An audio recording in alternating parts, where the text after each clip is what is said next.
வணக்கம். ஒரு 2 மணி நேரத்துக்கு முன்னாடி தான் ஒரு வீடியோ போட்டிருந்தேன். பராசக்தி படத்தோட ட்ரெய்லர் வந்து ஜனநாயகன் படத்தோட ட்ரெய்லரை முந்தி போயிடுச்சு. அதாவது ஜனநாயகன் படத்தோட ட்ரெய்லர் 39 மில்லியன் வியூஸ் தான் போயிருக்குது இது வரைக்கும்.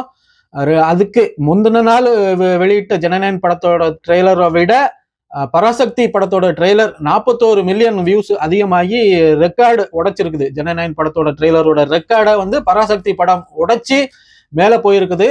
இப்போ அனில் குஞ்செல்லாம் அப்படி கதறாங்க, ஐயோ போச்சு, எல்லாம் போச்சு, எப்படி போச்சு அப்படிங்கிற மாதிரி என்ன முட்டு கொடுக்குறாங்க. எப்படின்னா எல்லாம் காசு கொடுத்து வியூஸை ஏத்திட்டாங்க அப்படின்ட்டு. ஏன்னா உங்கள்கிட்ட இல்லாத காசாடா, விஜய்கிட்ட இல்லாத காசா, விஜய் டீம்கிட்ட இல்லாத காசா, ஏத்துங்களா நீங்களும் அதே வேலையை பார்க்க வேண்டியதுன்னு. முடியல, முடிஞ்சு போச்சு, சோழி முடிஞ்சு, விஜய் கதை சோழி முடிஞ்சு போச்சு, இழுத்து மூடியாச்சு. விஜய் இனி மேலே வர முடியாது. சிவகார்த்திகேயன் தான் தமிழ் சினிமால வந்து இனி டாப் ஹீரோ. சிவகார்த்திகேயன் தான் டாப் ஹீரோ. விஜய் டோப்பாவை கலட்டிட்டாரு சிவகார்த்திகேயன்.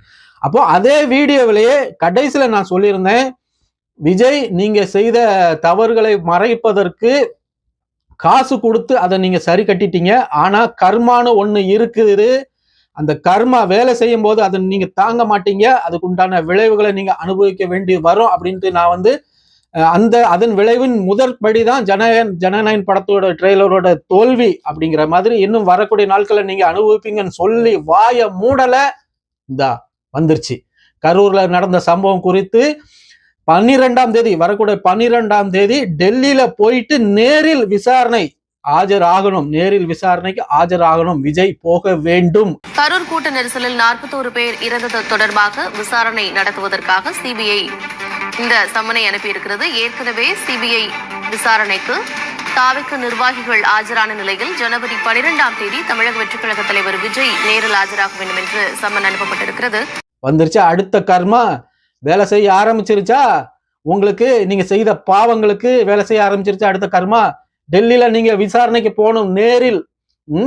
எல்லாத்தையும் முடிச்சுக்கிட்டு என்னமோ ஒண்ணுமே தெரியாத மாதிரி காசு கொடுத்தா எல்லாம் சரியாயிரும் இல்லையா? காசு கொடுத்தா எல்லாம் சரியாயிரும். 41 பேரு துள்ள துடிக்க பச்சை குழந்தைங்க வாயில மிதிப்பட்டு, வயிற்றுல மிதிப்பட்டு, கொடெல்லாம் பிதுங்கி வெளியே வந்து செத்து அவங்க என்ன வேதனை, நரக வேதனை அனுபவிச்சு அவங்க செத்து இருப்பாங்க. அத்தனை பேர் செத்த பிறகும், அவ்வளவு பெரிய சம்பவம் நடந்த பிறகும் தெரிச்சு ஓடிட்டீங்க. தெரிச்சு ஓடுறீங்க. ஏர்போர்ட்ல பத்திரிகாரன் கதறாங்க, சார் 30 பேர் இறந்து போயிட்டாங்க சார், 30 பேர் இறந்து போயிட்டாங்க சார் கதறாங்க. நீங்க எப்படி போனீங்க? அப்படி திரும்பி எதுவுமே நடக்காத மாதிரி, சம்பவமே நடக்காத மாதிரி எவ்வளவு கேஷுவலா போனீங்க. அப்ப உங்களுக்கு எவ்வளவு நக்கல் இருக்கணும். அந்த பாவம்லாம் சும்மா விடுமா? காசு கொடுத்தா சரியாயிரும் இல்லையா? காசு கொடுத்தா சரியாயிரும். கீழே காலில் விழுந்து மன்னிப்பு கேட்டா சரியாயிரும். நீங்க மன்னிப்பு கேட்டீங்க, நீ எவனுக்கு தெரியும் காலில் விழுந்து மன்னிப்பு கேட்டீங்கன்ட்டு? அந்த வீடியோ வந்துச்சா? அந்த புகைப்படம் வந்துருச்சா? ஒண்ணும் கிடையாது. சும்மா ஒரு பேருக்கு எல்லாரும் காலையும் வரிசையா விழுந்து மன்னிப்பு கேட்டாருன்ட்டு. சரி, அப்படியே மன்னிப்பு கேட்டிருந்தாலும் எதுக்கு அந்த மானங்கட்ட பொழப்பு? அந்த வேலையை நீங்க அது எங்க வச்சு செஞ்சீங்க? உங்க வீட்டுக்கு வர வச்சு அந்த இறந்தவங்களோட குடும்பங்களை, அந்த குடும்பத்தை வந்து உங்க வீட்டுக்கு வர வச்சு அவங்க காலில் விழுந்து மன்னிப்பு கேட்டுருக்கீங்க. செஞ்சா அந்த பாவம் கழுவப்பட்டுருமா? அந்த பாவம் துடை தெரியப்பட்டுருமா? நீங்க போயிருக்கணும். சம்பவம் 41 பேர் இறந்த அன்னைக்கு நீங்க போயிருக்கணும். அதுதான் சரியான செயல். சரி, நீங்க போகல. மறுபடியும் போனா மறுபடியும் பிரச்சனை வரும், கூட்ட நெரிசல் ஏற்படும், அசம்பாவிதம் நடக்கும். சரி, நீங்க போகல. பத்திரிகையாளங்க கேட்டாங்க இல்லையா, இப்படி 30 பேர் இறந்து போயிட்டாங்க சார் கதறாங்கன்னு இல்லையா? நீங்க என்ன பண்ணீங்க? உங்க பாட்டுக்கு போனீங்க. நீங்க என்ன பண்ணிருக்கணும்? அந்த இடத்துல திரும்ப வந்து சொல்லி இருக்கணும், ஆமா இப்படி ஒரு சம்பவம் என்னால் நடந்து போயிட்டு, இதை என்னால ஜீரணிக்கவே முடியல, இதுக்கு நான் தகுந்த நடவடிக்கை எடுப்பேன் அப்படிங்கிற மாதிரி ஒண்ணு சொல்லிட்டு, நான் திரும்ப போனாக்கி ஆஸ்பத்திரியில கூட்ட நெரிசல் மறுபடியும் ஏற்படும், பிரச்சனை வரும். அதனால என்னுடைய தொண்டர்களையும் புசி ஆனந்தையும் ஜானு ஆரோக்கியசாமியும் ஆதவர்ஜுனவனை அனுப்பி அதுக்குண்டான வேலைகளை நான் செய்ய சொல்றேன் அப்படின்னு ஒரு வார்த்தை சொல்லிட்டு போயிருக்கணும். சொல்லல. அந்த பாவம் 41 பேர் இறந்ததுக்கு அப்புறம் அவங்கள வர வச்சு அவங்க கிட்ட மன்னிப்பு கேட்ட அந்த பாவம். ரெண்டாவது நீங்க ரெண்டாவது அங்க அவங்க வீட்டுல போயிட்டு கரூருக்கே போய் அவங்க காலில் விழுந்து மன்னிப்பு கேட்டு உரிய நடவடிக்கை நீங்க எடுத்திருந்து அவங்களுக்குள்ள உண்டான அந்த தேவையை, அவங்களுக்கு உண்டான வசதியை நீங்க செய்து கொடுத்திருந்தா அதுல ஒரு புண்ணியம் கிடைச்சிருக்கும். அது கொஞ்சம் புண்ணியம் கிடைச்சிருக்கும். நீங்க செய்த பாவம் பெரிய பாவம் விஜய் சார். இந்த பாவம் 41 பேர் மரணம். இந்த மரணம் ஜீரணிக்கவே முடியாது. ஒரு நாளும் ஜீரணிக்க முடியாது 41 பேர் மரணத்தை. அது உங்களை துரத்திட்டு தான் இருக்கும்.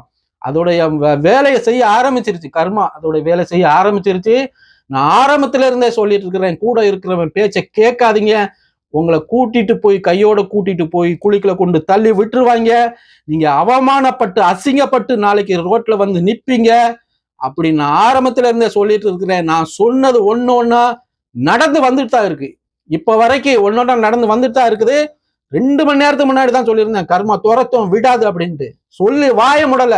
இந்த 12ஆம் தேதி நேர்ல போய் விஜய் ஆஜராக வேண்டும், சிபிஐ சம்மன் கொடுத்துருக்குது. நடந்துருச்சா? இன்னும் வரும் பாருங்க. இதுதான் தொடக்கம். இன்னும் வரும். ஏண்டா நாம இப்படி செய்தோம், இப்படி ஒரு பெரிய சம்பவத்தை செஞ்சோம் அப்படிங்கிற மாதிரி மன வலியில மன வேதனைக்கு ஆளாகுவீங்க நீங்க. ஆடியோ லான்ச் மலேசியால போய் ஆடியோ லான்ச் பண்ண போன இடத்துல நீங்க என்ன பண்ணீங்க? கரூர்ல இவ்வளவு பெரிய சம்பவத்தை பண்ணிட்டு உங்களை பார்க்க வந்து 41 பேர் இறந்து போனாங்க இல்லையா? அப்ப இவ்வளவு பெரிய சம்பவத்துக்கு நம்ம 41 உயிர் போயிருக்கிற எந்த பயமும் எந்த மன வலியும் இல்லாம நீங்க அந்த விமானத்துல இருந்து இறங்கும் போது எப்படி ஜம்ப் பண்றீங்க கீழே? ஒரு வேதனை, ஒரு மன வலி, ஒரு மன அழுத்தம் எதுவுமே இல்லை. அப்ப என்னமோ பெரிய சாதனை பண்ணிட்ட மாதிரி நம்ம நீங்க விஜய் சார், நீங்க பெரிய சாதனை பண்ணிட்ட மாதிரி அப்படி ஒரு ஜும் பண்ணி கீழே இறங்குறீங்களா? 41 பேர் மரணம் சும்மா விடாது. அந்த பாவம் சும்மா விடாது.